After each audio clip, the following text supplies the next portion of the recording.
ইলাহা ইল্লাল্লাহ জবান খুলে ইলাহা ইল্লাল্লাহ লা ইলাহা ইল্লাল্লাহ লা ইলাহা ইল্লাল্লাহ লা ইলাহা ইল্লাল্লাহ লা ইলাহা ইল্লাল্লাহ লা ইলাহা ইল্লাল্লাহ লা ইলাহা ইল্লাল্লাহ লা ইলাহা ইল্লাল্লাহ আল্লাহ আল্লাহ क्या मुबारक नाम है अल्लाह अल्लाह आशिकों का काम है ला इलाहा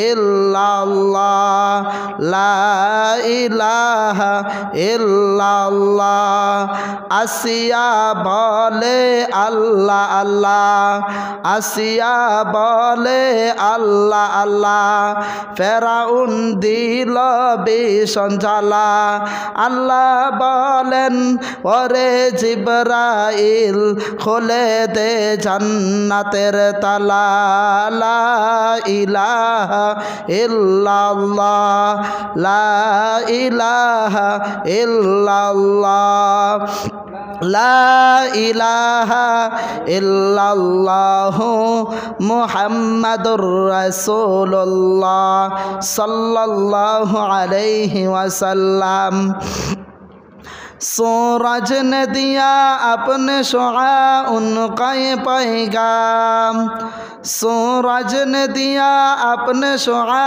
उनका ये पैगाम दुनिया है अजब चीज़ कभी सुबह कभी शाम दुनिया है अजब चीज़ कभी सुबह कभी शाम दुनिया में हो दुनिया का तलबगार नहीं हो दुनिया में हो दुनिया का तलबगार नहीं हो बाजार से गुजर हो खरीदार नहीं हो बाजार से गुजर हो खरीदार नहीं हो मकबूल तो है शाज़ है काबिल तो बहुत है मकबूल तो है शाज़ है काबिल तो बहुत है आईना के मानंदे तो नहीं दिल तो बहुत है आईना के मानंदे तो नहीं दिल तो बहुत है अल्हम्दुलिल्लाह ওই মহান মালিকের দরবারে লাখ কোটি শুকরিয়া জাল্লাহ সুবহানাহু তাআলা আমাদেরকে দয়া মায়া করে দুনিয়ার জায়জামারা কাছ থেকে ফারেক করে আজকে পবিত্র জুমার ঘর আল্লাহর ঘর মসজিদের মধ্যে আমাকে আপনাকে আসার আমাকে কিছু কথা বলবার আপনাদেরকে শুনবার তৌফিক দান করেছে এই জন্য সবাই জবানটা খুলে কালিমাতো শুকরিয়া আদায় করে বলে আলহামদুলিল্লাহ আর একবার শুকরিয়া আদায় করে যে আমাদের আল্লাহ পাক রব্বুল আলামিন এমন দামি একটা মাসের মধ্যে রমজানের আগ মুহূর্ত এই মাসের মধ্যে আল্লাহ পাক রব্বুল আলামিন আমাকে আপনাকে সুস্থতা দান করেছেন আবার আল্লাহ তাআলা আমাকে আপনাকে আল্লাহর ঘরে মসজিদে আসার তৌফিক দিয়েছেন এই জন্য আরেকবার শুকরিয়া আদায় করে বলি আলহামদুলিল্লাহ বলে আমাদের রজব মাস চলে গেছে শাবান মাসও বিদায় নিতেছে শবে বরাত চলে গেল সামনে আসতেছে আমাদের রমজান জোরে আওয়াজ দিয়ে বলি কি রমজান ইবাদতের মাস বরকতি মাস দামি একটা মাস এই শবে বরাত আমাদেরকে বার্তা দিয়ে গেছে জানায় দিয়ে গেছে যে রমজান আর বেশি দিন নাই রমজানের আর বেশি দিন সময় নাই আমাদের আসতেছে রমজান মাস আমলের সিজনের মাস যেই মাসে আমল করলে ফজিলত আর শুধু ফজিলত যেই মাসে বান্দা গুনাহ কম করে এমন একটা মাস আসতেছে যে মাসে ইবাদত করলে মজা পাওয়া যায়, স্বাদ পাওয়া যায়। এমন একটা দামি মাস আমাদের আসতেছে যেই মাসের মধ্যে আল্লাহ তাআলার বান্দার গুনাহ মাফ করে দেন। যেই মাসের মধ্যে বান্দা একটা নেকের কাজ করলে, একটা নফল করলে বান্দা একটা ফরজের সমান সওয়াব পায়, আর একটা ফরজের সওয়াব করলে 70টা ফরজের সমান সওয়াব পায়। যারা আওয়াজ দিয়ে বলে সুবহানাল্লাহ। এমন একটা মাস আমাদের আসতেছে যেই পবিত্র রমজান মাস, কোরআন নাজিলের মাস। এই মাসটার মধ্যে কোরআন নাজিল হয়ে গেছে, এই জন্য এই মাসটা দামি হয়ে গেছে। এমন একটা বরকতি মাসের মধ্যে যেই মাসে বান্দা আল্লাহর জন্য রোজা রাখে, ইবাদত আল্লাহ তাআলার জন্য করে। যেই মাসে বান্দা দুনিয়ার কাজ থেকে বলে ঝামেলা থেকে বান্দা হেফাজত থাকে, বান্দা গুনার কাজ থেকে হেফাজত থাকে। এমন একটা বরকতি মাস আমাদের সামনে আসতেছে, রমজান মাস। এই জন্য আমাদেরকে আর বেশি সময় নাই, রমজানের প্রস্তুতি গ্রহণ করতে হবে, রমজানের ইবাদত করতে হবে। বলে এই রমজানটি একটা আমাদের সুযোগ। এমন হইতে পারে সামনে রমজান আমি আর আপনি পাই কিনা সন্দেহ। গত বছর এই গ্রামের মধ্যে অনেক মানুষ গত রমজান ছিল, আজকে রমজান আসতেছে মানুষ আর অনেক মানুষ নাই। এমনও হইতে পারে সামনে বছর আপনি আর আমি না থাকতে পারি। রমজান মাস আসবে, সব সময় থাকবে, কিন্তু আপনি আর আমি দুনিয়ার জমিনে থাকবো না। আমার আপনার আমলের দরজা বন্ধ হয়ে যাবে। এই জন্য রমজানের প্রস্তুতি গ্রহণ করতে হবে। দুনিয়ার যত জায়জামালা কাজ আছে, এই কাজ থেকে আমাদেরকে অতি জলদি করে আমাদেরকে বার্তা নিতে হবে। বলে রমজানের প্রস্তুতি গ্রহণ করতে হবে। যদি বলেন না হুজুর রমজানের আরও অনেক দিন বাকি আছে, প্রস্তুতি পরে নেওয়া যাবে না ভাই, এইভাবে বলতে বলতে এমন হইতে পারে আপনি দুনিয়া ছেড়ে চলে যাইতে পারেন। এই জন্য রমজানের প্রস্তুতি গ্রহণ করুন, আল্লাহ তাআলার কাছে খাঁটি নিয়তে তওবা করুন। আল্লাহ তাআলা আমাদেরকে যেন সুস্থতা দান করে, আর রমজানে 30টা রোজা রাখার তৌফিক যেন আল্লাহ তাআলা দান করেন। এই জন্যই পয়গম্বর সবসময় একটা দোয়া করতেন, রমজানের আগ মুহূর্ত 24 ঘন্টা এই দোয়াটা পড়তেন, আল্লাহুম্মা বারিক লানা ফি রজব ওয়া শাবান ওয়া বাল্লিগনা রমাদান। আয় আল্লাহ আমাকে রজব এবং শাবানের বরকত দান করেন এবং হায়াতটাকে বাড়ায় রমজান তোরাম পৌঁছায় দিন। এই জন্য চাইতেন যে রমজানের মাস বরকতি মাস, এই মাসে যদি আমার মৃত্যু হয়, আপনার মৃত্যু হয়, তাহলে আল্লাহ তাআলা কবরে আযাব মাফ করে দিবে। এই মাসে আল্লাহ তাআলা কবরে আযাব মাফ করে দিয়ে থাকেন। এই জন্য আমাদেরকে আল্লাহ তাআলার কাছে পানা চাইতে হবে, মুক্তি চাইতে হবে। আল্লাহ তাআলা বলেন রমজান মাস মুক্তির মাস। এই মাসে আমি শয়তানকে আবদ্ধ করে রাখি। বলে আমি এই মাসে বান্দার জন্য জান্নাতে ঘর সাজাইতে থাকি ফেরেশতাদেরকে দিয়া। বান্দা নেকের কাজ করবে আর এই বান্দা রমজান মাসে এহার ভোগ করবে। বান্দা যখন দুনিয়া ছেড়ে চলে আসবে, আসার পর বান্দা যেন ভোগ করতে পারে, এই জন্য বান্দার জান্নাতটাকে সাজানো হয়। এই জন্য আমাদেরকে রমজানের প্রস্তুতি গ্রহণ করতে হবে, আল্লাহর ভয় অন্তরে ঢুকাইতে হবে। আল্লাহর হাবিব পয়গম্বর এই মাসে 2টা দোয়া করতেন, আয় আল্লাহ আমাকে রমজান মাস তোলাম পৌঁছায় দেন। আর আল্লাহর হাবিব 2টা দোয়া করতেন, আয় আল্লাহ বেশি বেশি ইস্তেগফার পড়তেন, বলতেন আয় আল্লাহ আমি জান্নাত থেকে বাঁচায় দেন, আমার উম্মতদেরকে জাহান্নাম থেকে বাঁচায় দেন, আমাকেও জাহান্নামের আগুন থেকে বাঁচায় দেন। পয়গম্বর সবসময় এই দোয়া করতেন, বলতেন আয় আল্লাহ আমাকে জাহান্নামের আগুন থেকে বাঁচান, আমার উম্মতদেরকেও বাঁচান এবং আমাকেও জাহান্নামের আগুন থেকে বাঁচান। তাহলে নবীর কোনো গুনাহ ছিল না, নবী কোনো অন্যায় করে নাই, তারপরও নবী আল্লাহ তাআলার কাছে এই মাস থেকে বেশি বেশি পানা চাইতেন, বলতেন আয় আল্লাহ আমাকে গুনার কাজ থেকে বাঁচান, আমাকে বেশি বেশি নেকের কাজ করার তৌফিক দান করেন। আয়েশা রাদিয়াল্লাহু তাআলা আনহা বলেন পয়গম্বর বেশি বেশি নেকের কাজ করতেন, নফল নামাজ বেশি বেশি পড়তেন, নফল রোজা রাখতেন। আর রমজান মাস আসলে তো আল্লাহর নবী বিছানার সাথে মাথায় লাগাইতো না। সাহাবাই কেরাম নবীর দেখা দেখি এই আমলগুলো করতেন। এই জন্য আমাদেরকে বেশি বেশি নফল নামাজ পড়তে হবে, নফল রোজা রাখতে হবে, রমজানের প্রস্তুতি গ্রহণ করতে হবে। রমজান বলতে বলতে আমাদের সামনে চলে আসতেছে, এই জন্য আমাদের আর বেশি দিন বাকি নাই।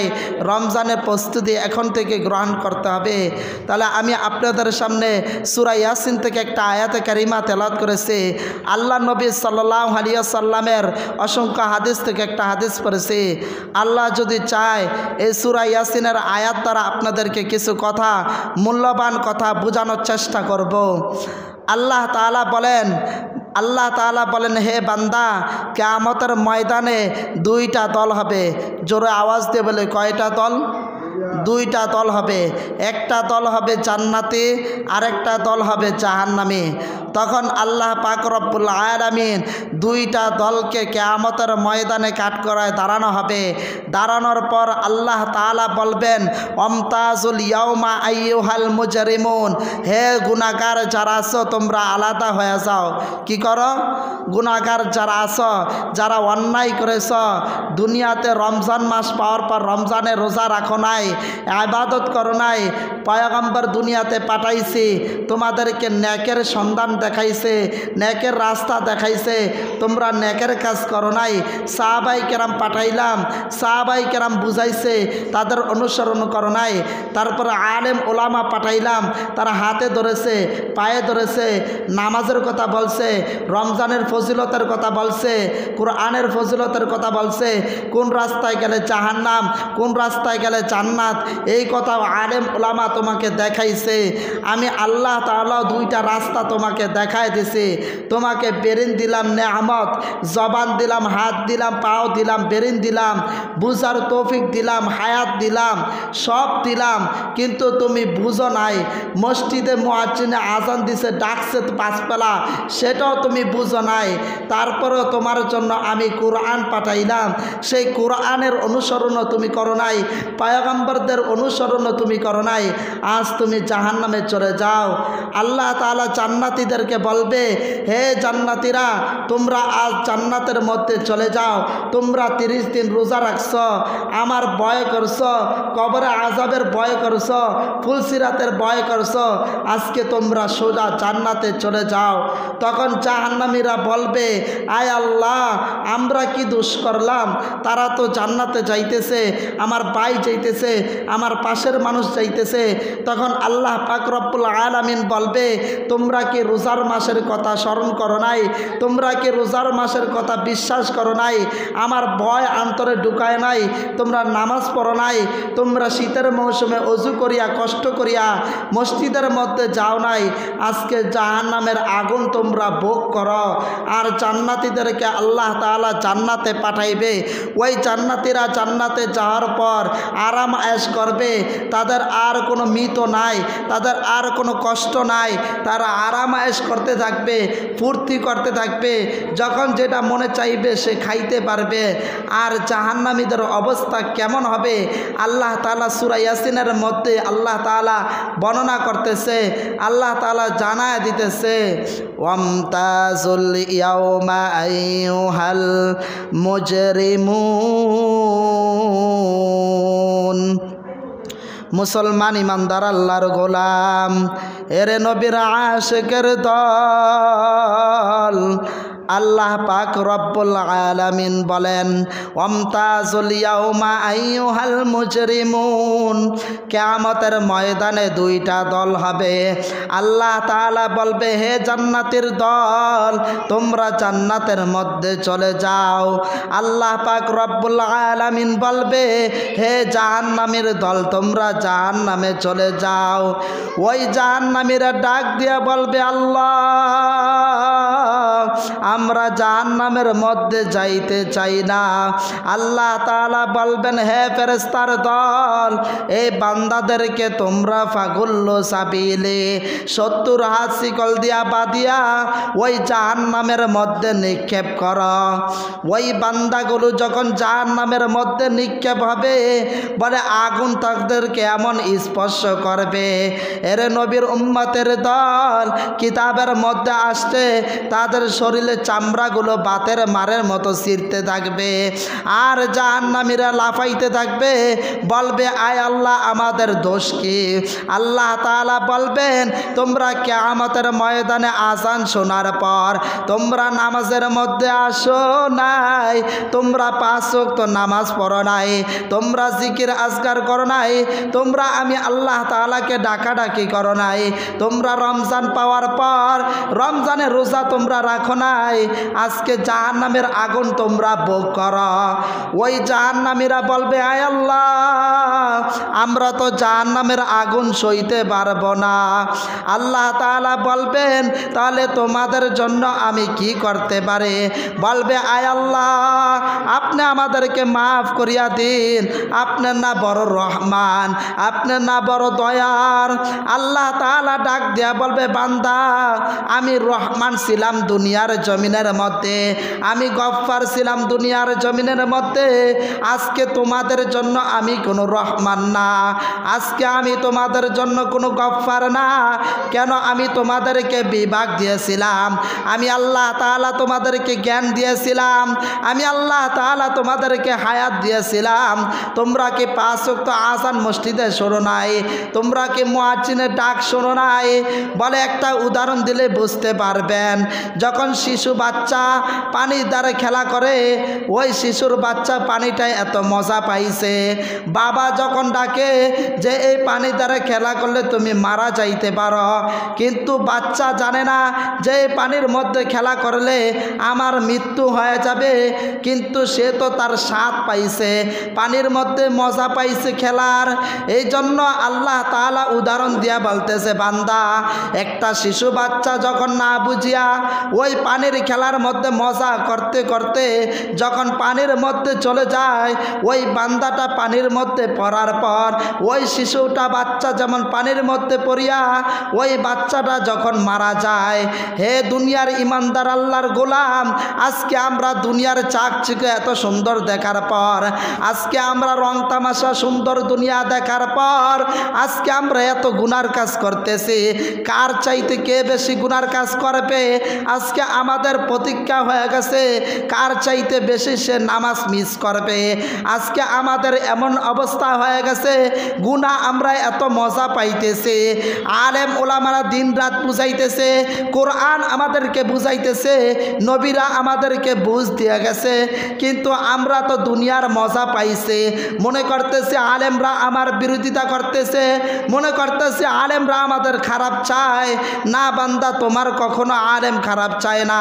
তুমি তো এটা মনে করো না যে আমি দুনিয়ার জমিনে খেলতেছি, কখন জানি আমার মৃত্যু হয়ে যায়, কখন জানি আমার জাহান্নামে গ্রেফতার হইতে হয়, কখন জানি আমার মালাকুল মউত আজরাইল চলে আসে। এইভাবে তুমি খেলতে এইভাবে তুমি নামাজ সারতে একদিন তোমার মালাকুল মউত আজরাইল হাজির হয়ে যায়। এরে নবীর উম্মতের দল, আল্লাহ পাক রব্বুল আলামিন কিতাবের মধ্যে বলতেছে, এই জাহান্নামের অবস্থা কেমন হবে বান্দা যদি জানতো, আর আমার ভয় যদি অন্তরে ঢুকাইতো, বান্দা কখনো নামাজ ছাড়তো না, বান্দা কখনো রমজানের রোজা ছাড়তে পারতো না, বান্দা মসজিদ ছাড়তে পারতো না। আল্লাহর হাবিব পয়গম্বর জানায় দেয়, বান্দা যদি জাহান্নামের অবস্থা জানতো, ওই বান্দা কোনোদিন সংসার করতো না। বান্দা যদি জাহান্নামের অবস্থা কবরের মোরাকাবা করতো, বান্দা কখনো তার ভাইকে কবরের মধ্যে রাখতে যাইতো না, তার স্ত্রীকে কবরের মধ্যে রাখতে যাইতো না। এই জন্য আল্লাহর হাবিব পয়গম্বর বলে, বান্দা উম্মত এখনো সময় আছে রমজানে রোজা রাখো, এখনো সময় আছে নামাজ 5 ওয়াক্ত পড়ো। হে বান্দা, যখন তুমি নামাজ সারিয়া, যখন তুমি রমজানের রোজা সারিয়া এ অন্ধকার কবরের মধ্যে যাইবা, আল্লাহ তাআলা কুরআন শরীফের মধ্যে বর্ণনা দিতেছেন জাহান্নামের অবস্থা এমন হবে হবে।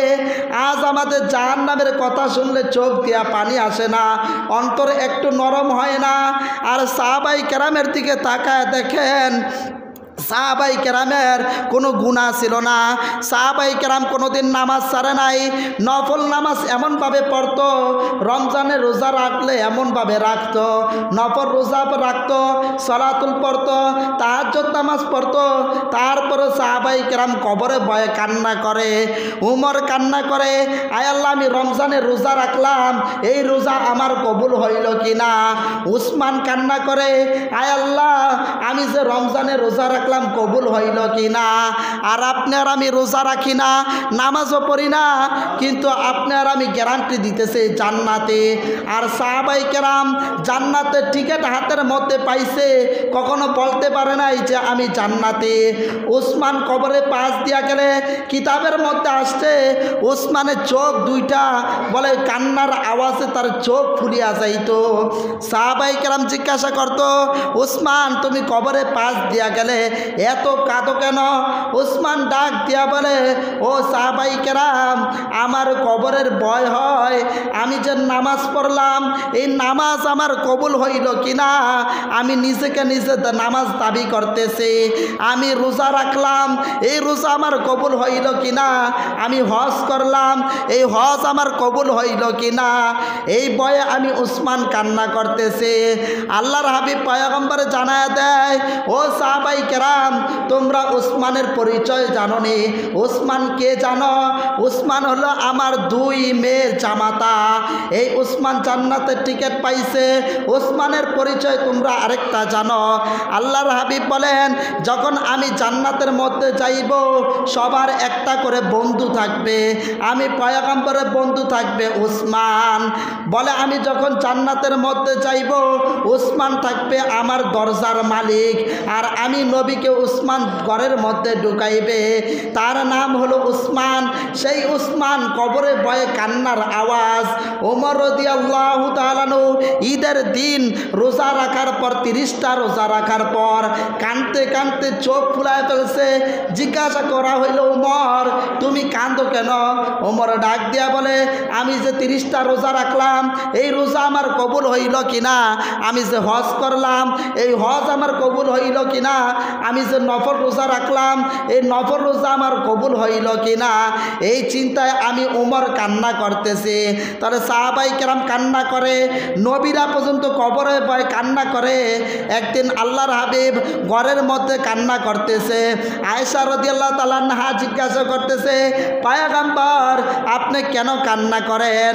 আল্লাহর হাবিব পয়গম্বর ডাক দিয়া বলে, আয়েশা রে, আমি এই জন্য কান্না করি, কিয়ামতের ময়দান আমার উম্মতের অবস্থা কেমন হবে, আমার উম্মতের অবস্থা কেমন হবে। আয়েশা ডাক দিয়া বলে, আয় আল্লাহ, নবীদের অবস্থা কেমন হবে একটু জানান।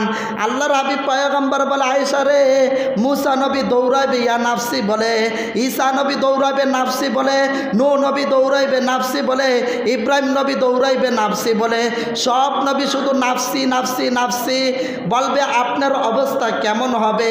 বলে, আয়েশা রে, আমি একা শুধু সেজদাত পড়িয়া কানবো, ইয়া হাবলি উম্মতি উম্মতি উম্মতি, আমার উম্মত কই, আমার উম্মত কই, আমার উম্মত কই।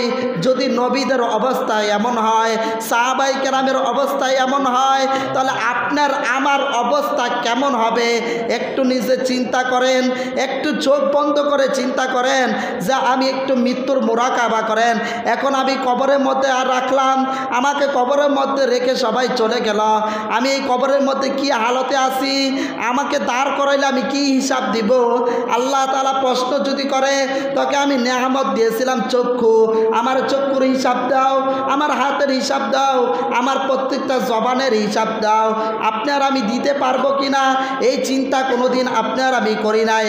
কিন্তু আমরা কবরের দিকে ছুটছি, কিন্তু চিন্তা করি না এই কবরে কি নিয়ে চাইতেছি, কি নিজে আমল যোগাই চাইলাম আমার হায়াত দেখতে দেখতে শেষ হয়ে গেছে, আমার যৌবন দেখতে দেখতে শেষ হয়ে গেছে, আমি আমার নিজের সন্তানের কথা স্মরণ করতে করতে আমার নিজের যৌবন শেষ করে ফেলেছি, বাড়ি করতে করতে আমার জীবন শেষ করে ফেলেছি, কিন্তু কবরের মধ্যে যে আমি যাইব কি নিয়ে কবরে রওনা হইতেছি। এই জন্য আল্লাহ তাআলা সূরা ইয়াসিনের মধ্যে বলতেছে, বান্দারে কবরে আযাবের অবস্থা কেমন হবে তুই একটু জানিয়া নে, কবরের অবস্থা যে কেমন হালত হবে আসার পর তুই বুঝতে পারবি কবরের অবস্থা কেমন হবে। আজকে দুনিয়ার জমিনের মধ্যে একটু সূর্যের আকাশ একটু যদি সূর্য একমুখ ফিরায় দিছে, ওই সূর্যের তাপ আপনি আর আমি সইতে পারি না, চকের মধ্যে বসলে শরীরের মধ্যে ঘাম ছুটে যায়। আর একটা সূর্য এমনভাবে ফিরায় দিছে আল্লাহ তাআলা, যদি আপনার আমি এক দেশ থেকে আরেক দেশে চলে যাই এই সূর্যের আলোই কিন্তু দেখা যায়। কিন্তু কিয়ামতের ময়দানে আল্লাহ তাআলা সূর্যকে অর্ডার করবে, হে সূর্য তোমার 12টা মুখ ফিরায় দাও। সূর্য যখন 12টা মুখ ফিরায় দিবে তখন কিতাবের মধ্যে আসছে, বলে কিতাবের মধ্যে আসছে ওই বান্দার অবস্থা কেমন হবে, বলে শরীরের ঘাম ছুটতে ছুটতে বলে মাথা দিয়া মজক বের হইতে থাকবে, ওই বান্দার বুক পরিমাণ ঘাম ছুটতে ছুটতে হাবুডুবু খাইতে থাকবে, আর বলবে ইয়া নাফসি ইয়া নাফসি, আয় আল্লাহ কি করলাম, হুজুর বলছিল রোজা রাখতে আমি রোজা রাখি নাই, আমি রোজা রাখি নাই, আমি রোজা রাখি নাই, আমি নামাজের মধ্যে যাই নাই, মসজিদে যাই নাই, দাড়ি রাখি নাই, কোরআন তেলাওয়াত করি নাই, কোরআন শিখার চেষ্টা করি নাই, আয় আল্লাহ তুমি আমাকে মাফ করে দাও। আল্লাহ বলবে ফেরেশতা না না, এই বান্দাকে আজকে মাফ করা যাইবে না, এই বান্দাকে একটু জাহান্নাম থেকে ঘুরায় নিয়ে আসো। যখন বান্দাকে জাহান্নামের মধ্যে নিক্ষেপ করা হবে, সূরা ইয়াসিনের মধ্যে আসছে ওই বান্দা জাহান্নামে জ্বলানোর পর তার শরীরের চামড়াগুলো আমরা দেখি বাতের মার যেভাবে ছিটে, ওই বান্দার শরীরের চামড়া বাতের মারের মতো ছিঁড়তে থাকবে, আর বান্দা হাউ মাউ করে কান্না করতে থাকবে। সন্তান যাবে মায়ের কাছে, মা একটা পরিচয় একটা নেকির জন্য পরিচয় দিবে না, বাবা পরিচয় দিবে না, বউ পরিচয় দিবে না, তখন আবার আপনার কেউ কাজে আসবে না, শুধু কাজে আসবে আমার আপনার নেক আমল, তখন আফসোস করলে কোনো কাজে আসবে না। এবার আল্লাহ তাআলা বলবেন, হে ফেরেশতা এই বান্দার মনে আগুন হয় না, এই বান্দার এই শাস্তি হয় না, এই বান্দাকে আরেকটা শাস্তি দাও। সেই শাস্তির নাম হলো বান্দাকে 70 বছর জুতা পুরাও, এই জুতা পরাইয়া বান্দার পায়ের মধ্যে পরাইয়া দাও। যখন পরানো হবে বান্দার এটাও সইবে না, তখন আল্লাহ বলবে বান্দাকে কি করলো, শস্যার দানা পুইরা বান্দার কান দিয়ে 5টা শস্যা ঢুকাও, যে বান্দা এই কান দিয়া কেন আজান শুনলো না, চোখের মধ্যে সীসা ঢুকায় দাও, এই চোখ দিয়া কেন বেগানা নারীর দিকে তাকাইলো, নামাজের মধ্যে কেন আসলো না, এই জবানের মধ্যে জবানকে বোবা বানায় দাও, যে জবান আমি দিয়েছি জবান দিয়ে আল্লাহ আল্লাহ জিকির করে নাই, কোরআনের দিকে তাকাই নাই, মেয়েদের সাথে কথা বলেছে, এই জবানকে আজকে বোবা বানায় দাও, কানকে অদূর বানায় দিবে, সুম্মুম বুকমুন উমিয়ুম ফাহুম লা ইয়ারজিউন, কানকে আল্লাহ তাআলা বধির বানায় দিবে, চোখকে আল্লাহ তাআলা নষ্ট করে দিবে, হাতকে আল্লাহ তাআলা বন্ধ অবশ বানায় দিবে। কিয়ামতের ময়দান এমন ভয়াবহ অবস্থা হবে, আমি যদি সারা রাত সারা দিন যদি আর বর্ণনা শেষ দেই আপনারা এই বর্ণনা শুনে শেষ করতে পারবে না। জাহান্নামের ময়দান কেমন অবস্থা হবে আল্লাহ তাআলা সূরা ইয়াসিনের মধ্যে বর্ণনা দিতেছে, বলতেছে বান্দা যদি জাহান্নামের অবস্থা জানতো বান্দা মনে আর বিবির কথা স্মরণ করতো না, সন্তানের কথা স্মরণ করতো না, বান্দা শুধু নামাজ পড়তো আর মসজিদে 24 ঘন্টা থাকতো। আজকে আমাদের ভিতরে জাহান্নামের ভয় নাই, আমাদের কলিজা হয়ে গেছে গুনাহ করতে করতে পাথর পরিমাণ সমান। আরে পাথর আপনি ফাটা করেন, দেখেন পাথরের চোখ দিয়া পানি বের হবে, দেখবেন বালা নদী পর্যন্ত কান্না করে। যখন সন্ধ্যা হয়ে যাবে আপনার নদীর সামনে যাইবেন, দেখবেন নদী পানি এইটা এই সাইডেতে এই সাইড করে, এই দিয়া বুঝাইতেছে আয় আল্লাহ জাহান্নামের অবস্থা কেমন হবে, জাহান্নামের অবস্থা কেমন হবে। এক কিতাবের মধ্যে আসছে এক আল্লাহর ওলি বলতেছে, বলে আমি যখন ছোট বাচ্চা ছিলাম, যখন আমার মাকে দেখতাম ছোট ছোট লাকড়িগুলো চুলার মধ্যে আগে ঢুকাইতো, তখন আমি জিজ্ঞাসা করলাম মা তুমি যে ছোট ছোট লাকড়ি লাকড়িগুলো আগুনের মধ্যে আগে ঢুকাইতেছ, আমার তো ভয় হয় কিয়ামতের ময়দানে যেন আল্লাহ তাআলা আমাকে ছোট মনিয়া সবার আগে আমাকে আগুনের মধ্যে ঢুকায়, এই ভয় আমার লাগতেছে। ওই আল্লাহর ওলি বলে আমি কান্না করতে করতে আল্লাহ তাআলার কাছে তওবা করতে করতে আজকে আমি এত আল্লাহর ওলি বড় ওলি হয়ে গেছি। আপনি কিতাব খোলেন, কোরআন খোলেন, একটা সাহাবাই কেরামও পাইবেন না যে সাহাবাই কেরাম কোনো দিন কবরে বয় একদিনও যে কাঁদে নাই। এমন কোনো নবী পাইবেন না যেই নবী চোখ ফুলায় নাই কান্না করতে করতে। সাহাবাই কেরাম কবরে বয় কান্না করে, নবীরা পর্যন্ত কান্না করে। আজকে আমার আপনার ভিতরে কান্না নাই, আজকে আমার আপনার কবরে ভয় নাই, জাহান্নামের ভয় অন্তরে ঢুকে না। এই জন্য আজকে নামাজের স্বাদ লাগে না, আজান হয় মসজিদে মুসল্লি পাওয়া যায় না, নামাজের মধ্যে আজকে আমরা গুরুত্ব দেই না। আমরা আজকে দুনিয়া নিয়ে ব্যস্ত, আমলের মধ্যে আমরা সময় দেই না। এই জন্য জাহান্নামের অবস্থা কেমন ভয়াবহ অবস্থা হবে সারা রাত বলে শেষ করতে পারবো না। এই জন্য আসুন কবরে যাওয়ার আগে, রমজান আসার আগে আগে নিজের আমলগুলাকে জোগায় নে, নিজের হায়াতের সময়টাকে কাজে লাগায়। আল্লাহ তাআলা আমাদেরকে রমজানে প্রস্তুতি গ্রহণ করার তৌফিক দান করো। আল্লাহ তাআলা আমাদেরকে 5 ওয়াক্ত নামাজ পড়ার তৌফিক দান করো। যে জাহান্নামের কথাগুলো বললাম প্রথমে আমাকে আপনাদেরকে আমল করার তৌফিক দান করো। যারা সুন্নত পড়ি না 4 রাকাত সুন্নত পড়ো।